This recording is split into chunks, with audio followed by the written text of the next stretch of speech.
What is going on, world? What's up, everyone? It's Zero here. Today I'm bringing you guys a brand new Starcraft 2 video. This one was played at Blizzcon, which is of course the global finals of Starcraft 2. Spawning here in the bottom left-hand corner of Cerulean Fall Ellie, playing with the red Protoss pieces. He's very well known as one of the best Protoss players on the planet. His name is Zest.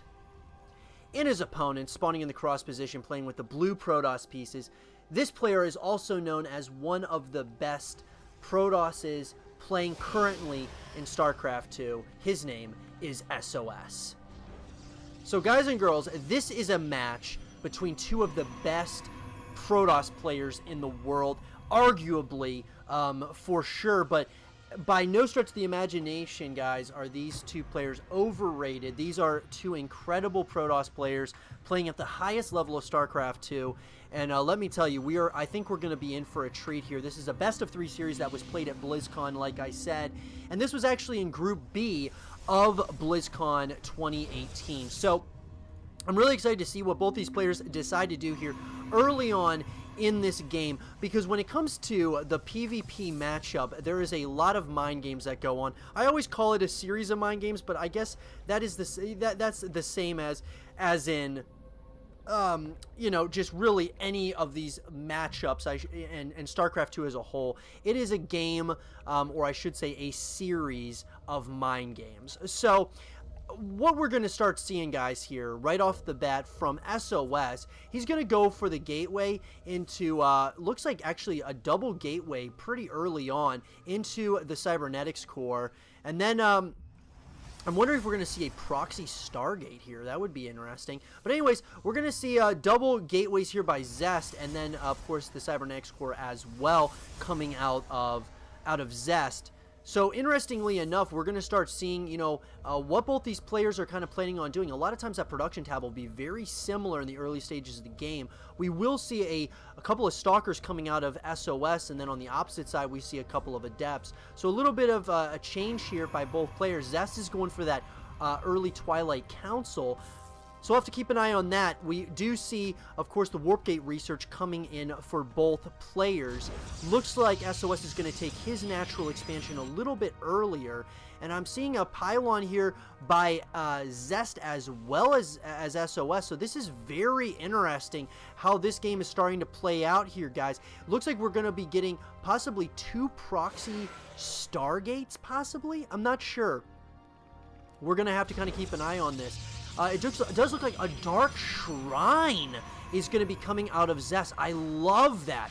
Very different, but I love the change here of kind of the play style by both of these players. We're gonna have to see what sOs is planning on doing. He's going for that, you know, that quick natural expansion, and the same can be said for Zest here. But as we approach the 3.5 minute mark, that Dark Shrine is going to be coming in shortly here. And the question is our blue Protoss player going to find out about this or be prepared for this? Because this could do crippling amounts of damage to sOs's economy. Warp Gate is going to be finishing up here in less than 10 seconds for sOs. So what I guess we could say here very early on is that we very well may see a good amount of aggression here by Zest early on here in the game. That Dark Shrine is going to be finishing up here. It does take a long time for the Dark Shrine to finish up. Robotics facilities coming out here for Zest, and we're starting. We're really starting to see what both these players are kind of planning on doing. sOs is certainly not out of this game, but the question is he going to be ready for this push that is essentially imminent and is coming right now? Robotics facility is just going down right now. I don't know if this is even going to be completely, has not been, you know, absolutely once and for all. sOs right at this point does know about this now, but this could be very, very scary if our blue Protoss player does not figure out what he should do at this point.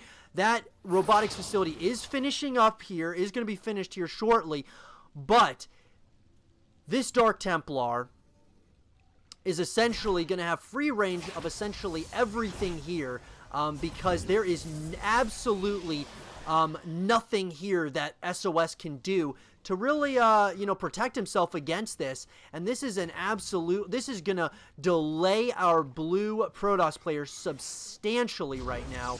It does look like the Dark Templar is going to go ahead and take off here.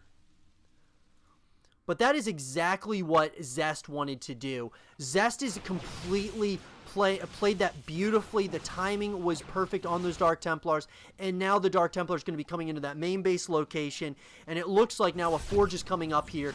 But just like that, one swipe, and that Dark Templar is going to get so many kills. Beautiful play here so far by Zest, completely throwing his opponent off guard.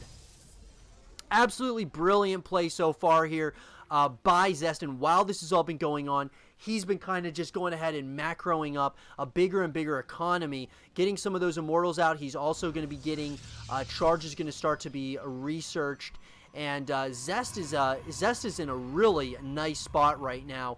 I would have to say he's also getting those +1 upgrades for the ground-based units to his army composition. So right now, there is no denying that Zest is in a position of power right now, as he's taken an early lead. Now, Robotics Bay is going to be coming in here for SOS, so as well as that Twilight Council, his +1 upgrades are going to be started as well. So, like I said, SOS is certainly not out of this thing just yet, but he absolutely did catch his opponent a little bit off guard, or I should say Zest caught his opponent off guard there with those Dark Templars. That Dark Templar, switch up was very, very powerful.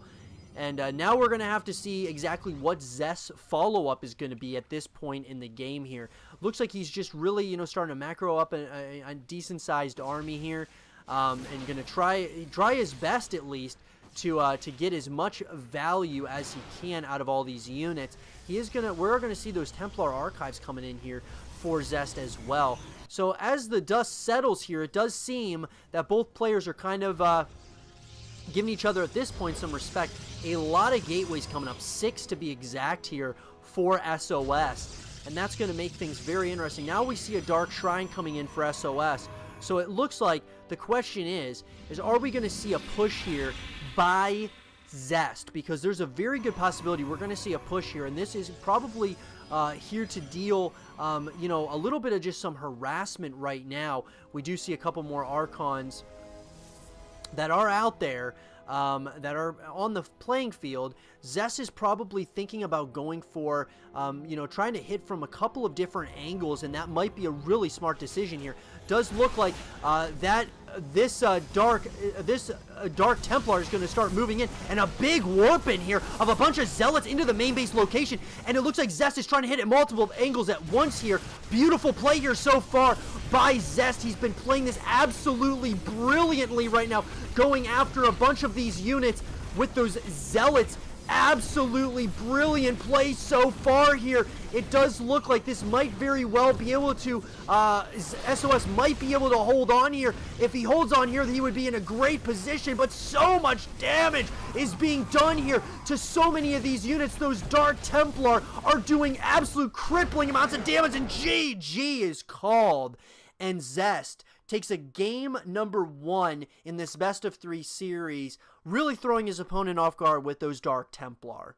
I hope you guys did enjoy this game between Zest and SOS, and if you guys did, leave a thumbs up, subscribe if you're new, stay positive, and as always, I will see you guys all in the next one. Peace.